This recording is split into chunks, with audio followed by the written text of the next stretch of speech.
what advice can you offer people trying to enter the writing and publishing industry? So for that, I would say just like, and everyone says this, and I hate saying it, but I would say do some research. Just find out who's publishing what you want to write. And like, I think one of the things that's often misunderstood in publishing in general, um, like school publishing in general, is that, what we write about and what we do books on, it's not random. Like, it's not like somebody wakes up and is like, oh, like I haven't thought about Vietnam in a while, I'm gonna do some books on Vietnam. They're so closely tied to curriculum and standards. So even if you think you have a great idea for a book, it might not fit the book list for next year, the year, ever, maybe. I mean, and just there's word count limits, page limits, reading levels we have to hit. Like, I've had people talk to me about like, oh, I wrote a book. I'm like, that's cool, but that's not what we do. But somebody out there might want to publish it. So, really the key is just to find where that publisher is and, alert them about it. Learn how to interpret the manuscript in a way that is acceptable. For instance, I love Halloween, and one of my very first book was a Halloween book, which is funny because I used to get yelled at for drawing monsters and robots in class, and my first publishing job was designing a Halloween book with monsters and robots. So yeah. I had a hard time coming up with costumes because they were saying, sorry, you can't use a hobo, which was what my go-to costume was growing up.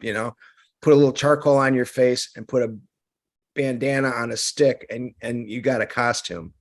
But that was no longer good. You couldn't have witches because that's a religion. You couldn't have ghosts because that's spirituality. No way could you have the devil. But that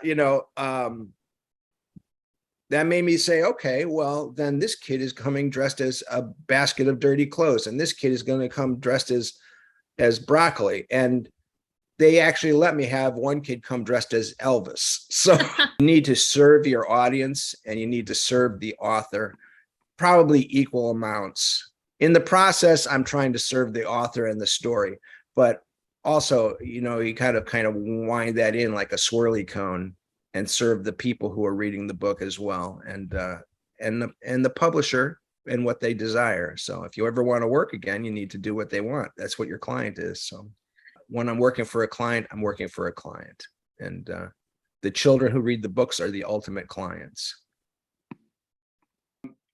I think good writing, whoever your audience is, it's like exercising a muscle. If you're not writing 1,000 to 5,000 words a day, and that sounds like a lot, but you get to a point where 5,000 is just like, oh, what time is it? I guess I can have dinner now. It becomes such a natural thing. It's like I play still softball and I coach baseball up until recently, before the pandemic. I get out there and get out to shortstop or third base, and they hit a ball, and no matter what kind of bad hop it takes or what it is, I'm always fielding the ball. My feet are always in the right position. I'm always got the right arm angle, and I always throw it to first in the same way. And I realize I don't even think about that stuff anymore because I've done it thousands and thousands and thousands of times. And that's what you got to do. I mean, that's my advice to anyone who wants to get into the business, whether they are getting into it from some other business or whether they're coming right out of college or even younger than that. You write, and then you're just going to get better at it, especially when you find something that you're truly interested in, or you see if you have a different angle, a different way of attacking a subject, you'll know it because people will tell you that, and you get better and better. And the other thing I would say is when you've written something, before you hand it to somebody like an editor, read it out loud. If it doesn't sound right, it ain't right. Good writing habits are important for no matter what you do. It's not just if you're writing professionally, because if you're writing something that someone else is seeing and that has any kind of a business implication, even a very indirect one, you're a professional writer. you just don't know it, you know? So yeah, all the stuff they taught you in school, it still holds. There's a reason they teach you that thing in, you know, up through 7th and 8th grade and things like that. Anyway, and if they're teachers who look at this, they'll understand exactly what I'm saying, and hopefully it'll give them another way to convey to their students to pay attention and get this right now, because if they're going to do it the rest of their life, it's going to have a negative impact if they can't, you know, put together a paragraph or something. It always has an impact. So I mentioned I teach digital illustration. I've taught illustration at Marist College for years. The last thing that I want illustrators to know is, so we hone our technique during the, you know, 13 weeks of the course. And then on that 14th week, we're like, okay, so it's a job. And if you're going to be a freelance illustrator, it's also a business, you know, so it's a, you know, you're a sole proprietor in this business. So let's learn the business aspects of this too. Let's learn how to negotiate a contract. Let's know how to find work. Number one, client contact. Let's know how to put a website together. Let's know how to maintain social media. Let's know how to bill a person. Let's know how to pay our taxes. Let's, you know, all that business side of the stuff. People don't want to be involved. They want to just make pictures. Can't blame them. That's all I want to do too. Unfortunately, the government wants you to do a little bit more than that. So, you know, they do want their taxes for some reason. I haven't figured out why. But yeah, so you do need to focus on that business part too. So I think draw all the time. You want to be an illustrator and you want to be good at it. Don't settle for good enough. I see a lot of mediocre. I mean, it's all over the place. And it's good. It works, you know, but then I see great. And I'm like, that's what I want my children, my grandchildren to be reading and looking at. So yes, you need to draw all the time. You have spare time. Don't binge watch your favorite show. Draw.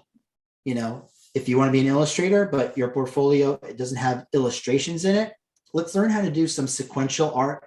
Let's learn about, you know, that continuity aspect and storytelling aspect of it. So you can do that. There's tons of tutorials on YouTube. You can learn a lot.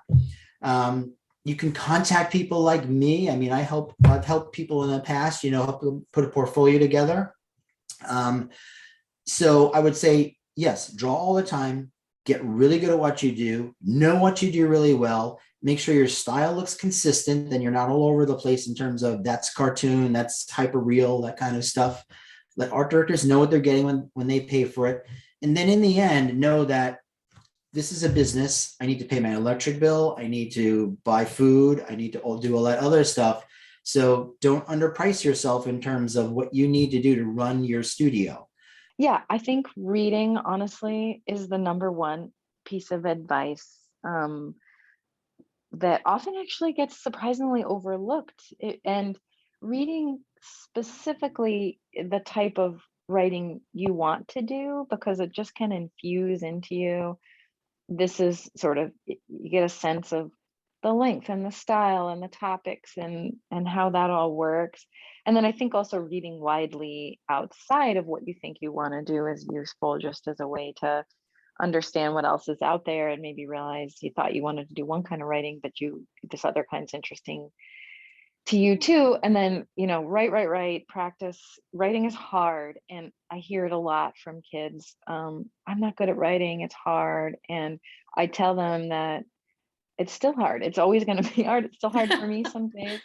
You know, you have to get started and you just have to keep practicing it. And nobody ever gets the first draft perfect. And so rewriting and editing is a huge part of writing, and it always is, even for those, you know, I think you read a book, you read Harry Potter, you read something that's hundreds of pages long, and there's a temptation to imagine that it just came out like that. But the best authors, the most successful books that win prizes, they didn't start out looking like that. They started somewhere, they got feedback, they rewrote it again and again and again until it was just right. So the practice, the knowing that kind of rejection and rewriting are part of that process.